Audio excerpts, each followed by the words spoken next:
دیکھا تو فیصلے میں یہ نکلا آخر میں کہ اس کے حصے میں کچھ بھی نہیں بچا، باقی سب بھائیوں اور ماں کے حصے میں چلا گیا۔ اب میں پوری ڈیٹیل آپ کے سامنے نہیں رکھ پاؤں گا تفصیلات کے اعتبار سے۔ اس کے ہاتھ سے اس کی اپنی دکان، اس کا گھر اور بہت ساری چیزیں جا چکی۔ ایسا نہیں ہے کہ ظلمن فیصلہ ہوا، قرآن کے مطابق آپ یہ سوچ رہے ہو کہ ایسا کیسا سب جا سکتا ہے۔ حالات اس کے سچویشن ایسی آ گئی تھی کہ اس نے اپنے بھائیوں کے کچھ دینا باقی تھا، ماں کا جو حصہ ہے وہ دینا باقی تھا۔ ہوتا ایسا ہے کہ باپ جو ہے صرف 10,000 روپے دیا تھا تجارت کے لیے، بات سمجھ لیں، باپ نے صرف 10,000 روپے دیا اور انتقال کر گیا۔ باپ کے 10,000 روپے لے کر کے اس نے تجارت شروع کیا، اس کو 1 کروڑ بنا دیا۔ اس کو کیا کر دیا؟ 1 کروڑ بنا دیا، لیکن ہے تو وہ باپ کا۔ اب اس میں حصہ مانگنے کے لیے سارے بھائی آئے، جو کام کیے تھے نہیں کیے تھے سب، اور اس کی ماں کا بھی حصہ ہے، کیونکہ تجارت جس پیسے بیسک اماؤنٹ پہ شروع ہوئی تھی وہ باپ کی تھی، وراثت اس میں تھی۔ اگر وہ آج بڑھ گئی، لیکن مجھے اس بات کی خوشی ہے کہ اس نوجوان نے پوری چیزیں سبکدوش کر دی، ساری چیزیں چھوڑ دیا اور کہا کہ میں قرآن و حدیث سے اگر یہ فیصلہ آتا ہے تو میں اس کو تسلیم کرتا ہوں اور میں یہ چابیاں دیتا ہوں اور یہ ساری چیزیں دیتا ہوں، یہ کہہ کر کے وہ کھڑا ہوا۔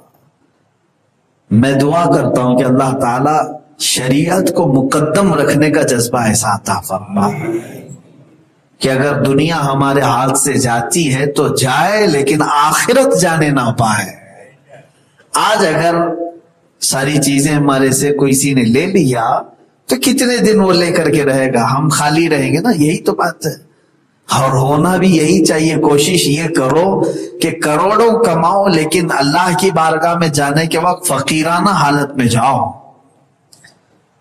یہ بزرگوں کا ایک طریقہ رہا ہے کہ اپنی ساری چیزیں ذمہ داریاں سبکدوش ہو کر کے جاؤ، جو اولاد کا ہے، جو بھائیوں کا ہے، بہنوں کا ہے، سب نپٹا کر کے جاؤ، تمہارے بینک میں، تمہارے کھاتے میں کچھ باقی نہ رہے۔ اس لیے کہ یہ رسول پاک صلی اللہ تعالی علیہ وسلم کی بات عرض کر رہا ہوں، حضور کا آخری وقت آیا تو اپنی ازواج مطہرات کو بلایا اور پوچھا تمہارے پاس کسی کے پاس سونے، جواہرات، زیور کچھ ہیں؟ کسی زوجہ نے کہا ہاں یا رسول اللہ صلی اللہ علیہ وسلم، کنگن ہیں سونے کے۔ تو حضور نے فرمایا اگر تم چاہو تو اسے خیرات کر دو، صدقہ کر دو۔ تو ازواج مطہرات نے پوچھا کیا ہمارے لیے پہننا ناجائز حرام ہے؟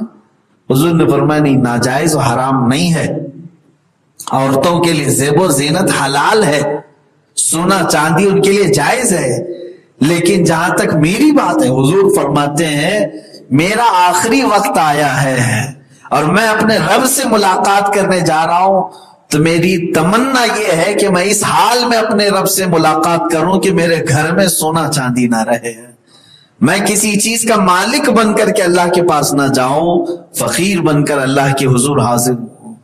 تو یہ حضور پاک صلی اللہ تعالی علیہ وسلم کی ادا تھی۔ میرے عزیزوں، زندگی میں اپنے تمام معاملات کو نپٹا لو، کروڑ پتی بھی رہو، لیکن جانے کے وقت ظاہر سی بات ہے جب آپ کی روح نکلے گی اس وقت کوئی کروڑ پتی نہیں۔ جب آپ کی میت رکھی ہوئی ہو تب کوئی کروڑ پتی نہیں، آلریڈی وہ دوسروں کے ہاں ٹرانسفر ہو جائے گی، بیٹوں میں، بھائیوں میں، بہنوں میں، یا جس کا حق ہے وہ آلریڈی جائے گی موت کے بعد۔